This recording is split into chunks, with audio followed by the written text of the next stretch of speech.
So, it is not good for man to be alone. I think we've all heard that in the first Genesis chapter 2. And I would like to add, it is not good for couples to be alone. It is not good for families to be alone. And it is really, really not good for teenagers and young adults to be alone. And as parents, we started this journey, back in 1980 probably. When we became teaching couples for the Couple to Couple League, we were teaching natural family planning. In 1980, it was not a popular topic. Not even among some of the clergy, that we tried to convince them that they need to sponsor classes in their parishes. So we were knocking on doors and being rejected pretty frequently. So what we had back then is chapter meetings. We had other teaching couples, and we met every month, and we hardly ever missed one of those support group meetings. And we met, and we always started with prayer, but really we were meeting for strength, strategy, and support. And basically that's what a home-based community will develop into. We were teaching 1980, we've taught for 28 years, started in 1980. But we did move in 1988 out to Indiana, and our pastor is sitting here. It's just exciting to have our people here. We still continued to teach natural family planning, but we didn't make the chapter meetings so often. But we met up with Father Al Lauer back in the mid-'80s. I don't even remember exactly when it was. And boy, was he a challenge. He really rocked our world. I mean, we were already radical. My sister told my oldest daughter one time, "Your mom never used to be as weird as she is now." And this was early in our life. So in we'll say 85, we met Father Al, saw him in a few healing services, and went to talk him as representatives of Couple to Couple League. You know, how can we help you and how can you help us? And he said, well, you could join Presentation Ministries. I said, oh, okay, good idea. So anyway, going to Couple to Couple League, they had biannual conventions. They were wonderful. Again, support for the family. We only had a couple of children at this point. I guess we were up to 3 or 4.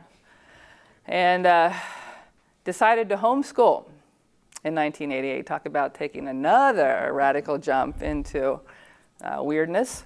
And so we were at a homeschool information meeting when we were approached and invited to a home-based community informative meeting. And we had already gone through several prayer groups. We started one in our parish, back in between here somewhere. And we had also gone to a family seminar. And this family seminar was awesome. It was taught by parents of 14 children. But their whole premise was, the whole day was so focused on the fact that the family is losing importance in our society because it's turning over all its responsibilities to other powers, the schools and the government. And in years past, the family always took care of birthing and education and dying and the family was your home-based community and your home church. We always call it home church. And we still call it home church, even though we've been told not to. Anyway, the family, though, is mobile now, and the family's not together anymore, and the family is not there as a support system like we need, and society really needs it. So we went to this first home-based community meeting. Father Al was there, and he explained everything. We grabbed at the opportunity. Like I said, we had already been through several different prayer groups, and anyway, this family seminar, 5 of us families, parents at the time, we didn't bring our children with us to that point, decided to meet monthly as a support group. And again, we're sharing faith, we're sharing the raising of our children. We went to each other's homes once a month. We had dinner, but we also turned it into work days. I know we took turns, and we were just like family, extended family, and it was great. But there was not that commitment, not the covenant. And so eventually people moved away, and we were down to 3 families, and it was harder and harder to get together.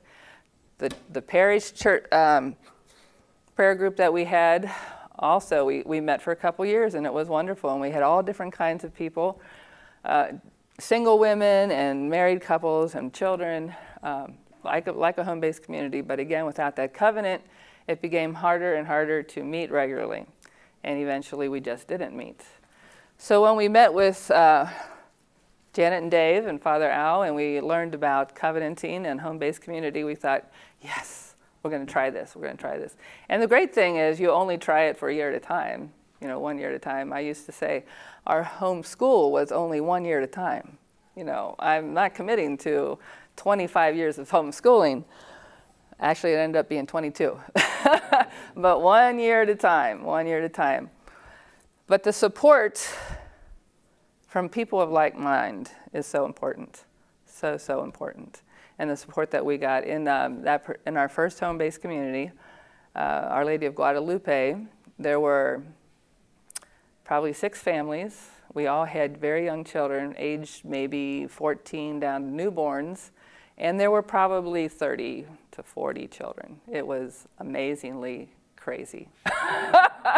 But we praised the Lord. Dave Willig had his guitar, and he praised the Lord, and the kids were there, and they wanted to be there. And in fact, when we first started our home-based community, we were meeting every other meeting. We tried to do an adult night, and then we'd have the second meeting would be children and adults.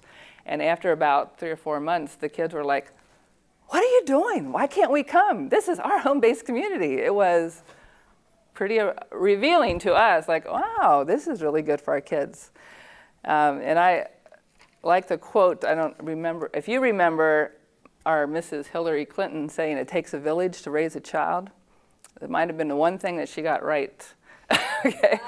I believe that it does take a village to raise children, and it's been so helpful for us to have home-based community because you have to have the right kind of village. You have to be careful where you put your children and what village it is. And if you're putting them in the secular world, you're going to run into a lot of trouble. So in our home-based community, they saw other parents who were just as weird as we were. I mean, people who wouldn't let them listen to any kind of show they wanted to, or we regulated their radio. We didn't have computers back then. That was pretty early on initially, but we were really trying to keep their world somewhat protected. And again, our family looked at us and thought, you guys are pretty weird. Now they're always telling me, your children are so great. Our children are now adults, but you have to go through it. You have to live this. And through the support and the prayer support, we were definitely blessed to be able to tolerate it. But another thing that Father Al always encouraged us was to stay very connected to our parish. We never had anything on Sundays. Remember those days? Because he wanted us back in the parish to do ministry. He wanted us to bring what we were learning in our prayer groups, our home-based community, and minister to the people in our parishes. And we did do that. We were sponsored couples for marriage preparation. We've taught natural family planning for years. We taught in the religious education program. For 7 years, we did run the religious education program. And then we would come together with our home-based community, and we would pray and get strength to go on, because that was not an easy job. Those brothers and sisters became closer than our blood brothers and sisters. I mean, we shared faith. We still share faith. We did finally get to a point where we had 10 families and lots of kids, and we had moved to Indiana. I back up a little bit. About a year into our home-based community, it seemed like everybody moved. Our families were growing. We needed more space. 5 or 6 of the families within 1 year moved, and our move was to Indiana. So we moved to Indiana. We were not quite as in contact with them, but we did. Every other week we went into Cincinnati. After about 6 years of that, we said, I think God's calling us to start a home-based community in Indiana. And our teenagers said, well, I don't care what you're doing, Mom, but our home-based community is in Cincinnati. So we did home-based community every Saturday night of the month because we started one in Indiana and we took our teenagers into Cincinnati. And those were still our family. It's not like it was a chore, that was just our social life. And they are hard and fast friends to this day with those people. And I know that the first time, I shouldn't say it's my the oldest daughter went to World Youth Day in Denver. But then 3 of my other children went to Canada with some neighbors out in Indiana, came with them because they had been friends, they had gone to school together, religious ed together. Actually, we were very close geographically to these 2 girls that came with them. They were amazed at the relationship of all these teens that went with them, and they told our daughters, why would you ever want to leave this kind of support? Because our kids are like, oh, I want to travel the world, I want to get out of here, I want to leave Indiana, It's like, I have never seen friendships like this. Why would you want to leave that? So we have seen an amazing effect on our children through home-based community, and it's been quite a blessing. We hope that there's been an effect on us. I mean, my family thinks we're crazy, but I do believe that I've mellowed a lot through faith, and growing in my faith and trying to control my anger and all those other bad things that I've had as a parent. But I know that my children have been affected, and I know that they're way ahead of me spiritually, or us, than we were at that age. I think Paul's going to now talk to you about the nitty-gritty of how we handle weekly meeting or not bi-monthly meetings. Oh, that's right. So the other part that we wanted to make sure we cover in this talk is just the nitty-gritty, the benefits, struggles, and things, our experiences. It's okay. First of all, one of the scriptures that we like to think about as far as home-based community and why we get together is in Acts 2:40. It's part of it. And I'll just say that it says there to save yourselves from the generation that's gone astray. And that's why, when we got married, would we have ever thought about home-based community? Never heard of it, but somehow, I believe, through obedience, our first big act of obedience is to follow the church's teaching regarding family planning. And our assent to natural family planning, I think that was such a profound effect on us. And by being obedient, even though we didn't understand why the church's teaching at that point, but I think, or I believe that because we were obedient, God has continued to lead us on this path. And through these things that Linda talked about. And here we are in home-based community and our children as they are. And, you may think that, oh gosh, we must have these really great children. Well, yeah, we think they're pretty good, but are they sinless? No. Do they have problems? Yeah. Well, we have to deal with the same kind of problems. So it's not like we're being spared those different issues that, raising children in this day and age is. But we've got the support of home-based community. We've got the support of our, not only our immediate home-based community, but the entire network of Presentation Ministry, and we know the overall general prayers to support Presentation Ministry is there. And so that is one of the huge benefits in being in a home-based community is you're people of like mind, we're praying together, sharing our faith together, praising the Lord together. And then also the very important thing is just some Bible teaching or some church teaching that is always part of that. So we've become so close, as Linda said, we're closer to them than we are to some of our other blood brothers and sisters because they look at it as kind of, that's something that Paul and Linda does. We don't want to know about that, But the people within our home-based community, they we're of like mind. So what's become of that? We share things. One thing, on some practical way, I was always taught by my dad, you got to take care of your car, but nobody else drives that thing, You never know. Well, now we're willing to just loan the vehicles out, or we've borrowed other people's vehicles. Like, you know, the one family had a large van and we needed it to go on vacation. So they said, take it. So those kind of things. And so we're willing to share. We realize that this is not our property. You know, this has been given to us by God.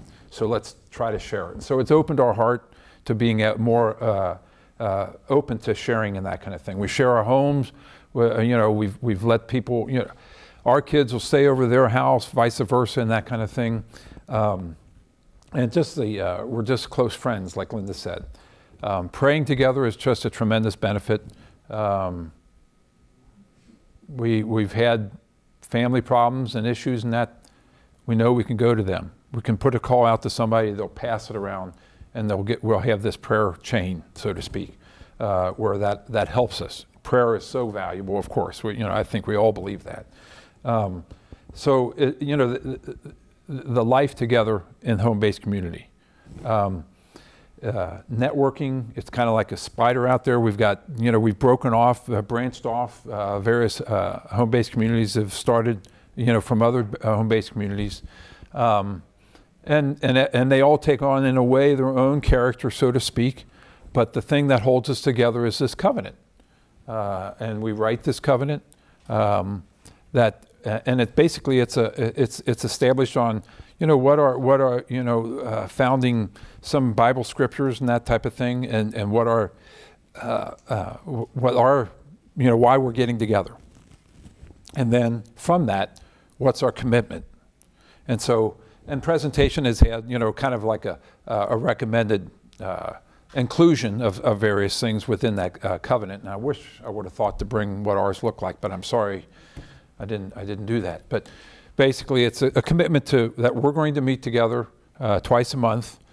Commitment of going to confession routinely, try to do it once a month. Going to an extra mass other than the Sunday mass each week. Help me with a few more there. Read scripture, pray scripture together, or even individually. Family rosary at least once a week. Right, family rosary. Those are some other things. So you make these little commitments, and you decide as a covenant. As a community of what we're going to include, and we try to encourage not make it too much, because if you put too much in there, then the likelihood you're going to fall away from that, or maybe not fulfill that. It makes it more difficult. So especially when you're first starting out, we say to make it a little something that we can all do. And then each year when you go through the renewal process, do we want to add anything or change anything? One of the things that we do include in that, though, too, is because we're with this network of Presentation Ministries, we certainly want to pray for Presentation Ministries. We pray. We make a commitment to go to the once a month communities mass that is in Cincinnati, and then they have once a year they have a communities retreat. So that's what presentation does for the home-based communities, is that they'll put on these functions as well. And so, is it a commitment, covenant that if you break it, it's a mortal sin? No. Is it sinful to break it? No. It serves though as a document out there in front of us as a community that say, we sign our name to it, say, yeah, we're going to try to do this. Do we all do it perfectly? No. But we're striving to live up to that covenant. And I know in the past, sometimes it seems like we've been pretty lax in it, and we kind of get a little weak on some of the areas and that, and we said, there's been times where we felt like, oh gosh, is this really working? Are we going to stay together? And Linda and I will come into the meeting thinking, oh, I just don't know. And as we're kind of sharing this in the group and talking about, hey, we're not really doing this very well, and one of the weakest members, so to speak, said, well, what do we got to do to fix it? We go, oh, I guess they really want to keep doing this, So, so that gave us a burst of energy or faith there too. That hey, they're getting something out of it too. So we go through struggles too, because as a group of people getting together, we bring our issues together too. And so, how do we handle that? Well, as a community, we talk about it. We're committed to each other.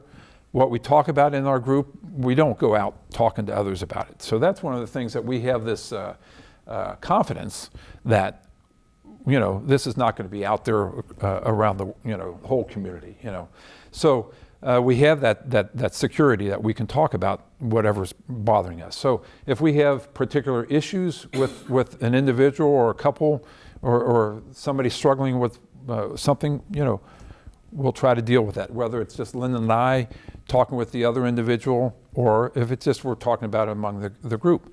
If it's something we're having trouble reconciling, we've got the benefit of Presentation Ministries that we, the networkers that we can go to and talk and say, how can we handle this? This is the issue, blah, so on and so forth. Not that we've really had to, I can't really recall us needing to do that, but we know that they're there.